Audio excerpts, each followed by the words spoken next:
ये question JEE mains 2024 में आया और ये एक डिफरेंशियल इक्वेशन का सवाल है। क्वेश्चन इस प्रकार है कि let y is a solution of the differential equation x square plus 4 whole square dy plus 2x cube y plus 8xy minus 2 dx plus बराबर 0। If y is 0 when x is equal to 0 then y of 2 is equal to क्या होगा। तो मेरे पास एक differential equation दिया हुआ है, लिख लेते हैं एक्स स्क्वायर प्लस 4 का whole square dy plus 2x cube y plus 8xy minus 2 into d x. तो इसको थोड़ा सॉल्व करके बराबर 0 दिया हुआ है, तो इसको थोड़ा सॉल्व करके देखा जाए ये किस प्रकार का इक्वेशन बनता है। तो इस चीज़ को पहले इधर ले आते हैं, तो हो जाएगा एक्स स्क्वायर प्लस 4 का whole square into d y बराबर, इधर ले आएंगे तो ये सारी चीज़ें माइनस प्लस हो जाएंगे, तो 2 minus 8xy minus 2x cube y into d x. अब डी एक्स को डी वाई के पास ला दिया जाए तो d y by d x आ जाएगा, ठीक है, बराबर 2 माइनस इसमें से y हम कॉमन ले लेते हैं तो हो जाएगा 8x प्लस 2x क्यूब आ जाएगा और पूरे का अपॉन हो जाएगा, ये डिवाइड कर देते हैं एक्स स्क्वायर प्लस 4 का होल स्क्वायर, ठीक है। अब दोनों का अलग अलग किया जाए तो d y by d x is equal to 2 upon x square plus 4 का होल स्क्वायर माइनस पूरा ब्रैकेट में 8x plus 2x cube upon x square plus 4 का होल स्क्वायर इंटू वाई, ये बन गया। अब y वाला पार्ट इधर ले आए तो हो जाएगा d y by d x plus 8x plus 2x cube upon x square plus 4 का whole square into y is equal to 2 upon x square plus 4 का होल स्क्वायर। तो जब पूरा d y by d x ऐसा बना लिया गया तो अब ये समझ में आ रहा है कि ये जो डिफरेंशियल इक्वेशन है वो लीनियर डिफरेंशियल इक्वेशन कहलाता है, जिसमें d y by d x के साथ प्लस में एक y के साथ कोई x का एक फंक्शन होता है और बराबर करके कोई दूसरा x का फंक्शन होता है। तो y के साथ जो x का फंक्शन प्लस में होता है उसको हम लोग p से रिप्रेजेंट करते हैं, p, और बाद वाले को q से कर देते हैं, p q हो जाता है। अब p से हम लोग क्या निकालते हैं, if, मतलब इंटीग्रेटिंग फैक्टर। तो if निकाला जाता है, if क्या होता है, e की पावर समाकलन p इंटू डी एक्स करते हैं।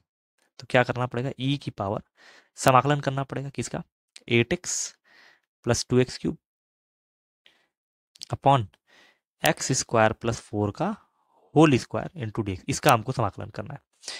तो ये तो काफ़ी टफ देखने में लग रहा है, तो इसके लिए क्या किया जाए कि हम नीचे की वैल्यू को एक बार मान के देखते हैं कि लेट एक्स स्क्वायर प्लस 4 का होल स्क्वायर पूरे को अगर हम टी मान ले तो क्या होता है।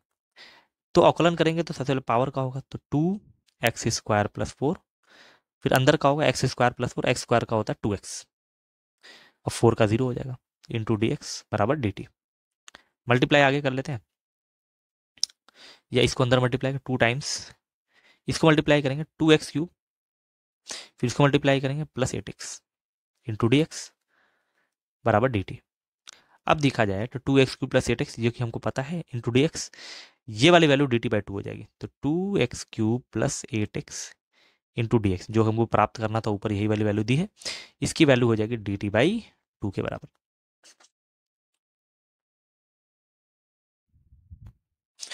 तो क्या हो जाएगा, बराबर ई की पावर समाकलन बना लेते हैं, ये पूरा हो जाएगा डी टी बाई 2। तो डी टी बाई 2 और एक्स स्क्वायर प्लस 4 का होल इसका टी आता है तो 2t।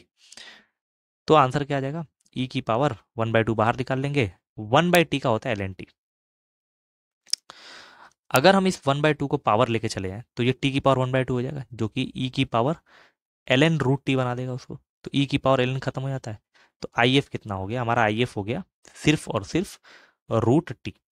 अगर t की वैल्यू रख दिया जाए और ये स्क्वायर में है, तो ये स्क्वायर रूट को काट के बाहर आएगा, तो एक्स स्क्वायर प्लस 4 हमारा if आ जाएगा, ठीक है। अब क्या करते हैं कि अब वैल्यू निकालते हैं। अब सोल्यूशन क्या है, तो सोल्यूशन अगर निकाला जाए तो सोल्यूशन का तरीका होता है, वैसे ये पूरा function d y by d x का था, तो y इंटू आई एफ बराबर समाकलन करेंगे q into I F into d x plus c, y into I F मतलब एक्स स्क्वायर प्लस 4 बराबर q की वैल्यू यहाँ दी थी 2 अपॉन एक्स स्क्वायर प्लस 4 का whole square into I F क्या है, x square plus 4 into d x plus c आ जाएगा। फिर आगे बढ़ते हैं, तो y into x square plus 4 बराबर, ये एक्स स्क्वायर प्लस 4 से ये पावर कट जाएगा, तो क्या बचेगा 2 into d x upon x square plus 4। तो ये फॉर्मूला बन रहा है x square plus a square का। तो 1 upon x square plus a square का फॉर्मूला होता है 1/a tan inverse x by a. तो 2 बाहर निकाल लेते हैं, तो इसका फॉर्मूला जाएगा 1/a, ए मतलब 2, और tan इनवर्स एक्स बाई ए मतलब एक्स अपॉन 2 प्लस सी आ जाएगा। तो ये 2 से 2 यहाँ कट जाएगा, तो क्या आ जाएगा y into x square plus 4 बराबर tan inverse x by 2 plus c. ठीक है, ये हमारा एक इक्वेशन आ गया जो कि अभी सी के फॉर्म में है। हमारे पास दिया क्या था, देखते हैं। दिया था कि y की वैल्यू 0 है जब x की वैल्यू को 0 रखेंगे, तो यहाँ से क्या प्राप्त हो जाएगा, c प्राप्त हो जाएगा। तो x और y दोनों को 0 रख देते हैं, तो जैसे ही y को 0 रखेंगे तो ये वाला पार्ट पूरा 0 हो जाएगा बराबर, फिर ये tan इनवर्स ये 0/2 आ जाएगा, तो 0/2 भी 0 होता है। तो पूरे c की वैल्यू क्या आ गई, 0 आ गई। तो c की वैल्यू अगर पुट कर दें तो मेरे पास इक्वेशन क्या आ जाएगा, तो इक्वेशन आ जाएगा y x square plus 4 is equal to tan inverse x by 2, c तो हमारा 0 हो गया। तो ये हमारा इक्वेशन आ गया। अब कह रहा है फाइंड y ऑफ 2, मतलब हमको पुट करना पड़ेगा x की वैल्यू को 2 को, तो y निकालना पड़ेगा। तो x की वैल्यू को पुट कर देते हैं 2, पुट x बराबर 2 इन द क्वेश्चन। तो जैसे ही 2 रखेंगे तो 2 का स्क्वायर 4, 4 और 4 8 हो जाएगा, सॉरी 2 का स्क्वायर हो जाएगा 4, और 4 प्लस 4 कितना हो जाएगा 8।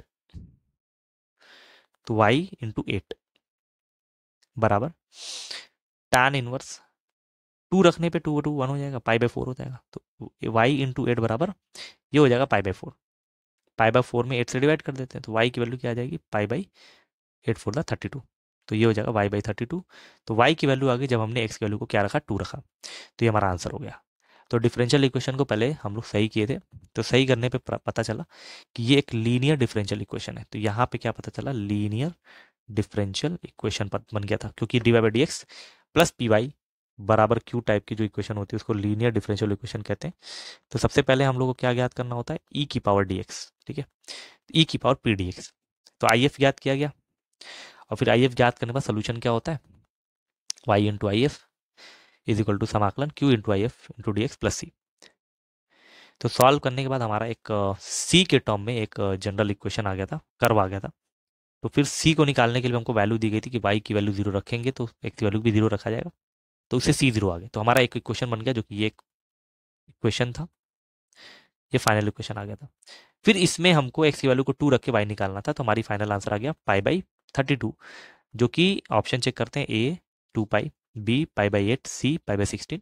तो ऑप्शन नंबर डी जो है वो π/32 है। तो आंसर क्या हो गया, तो हमारा फाइनल आंसर हो गया π/32।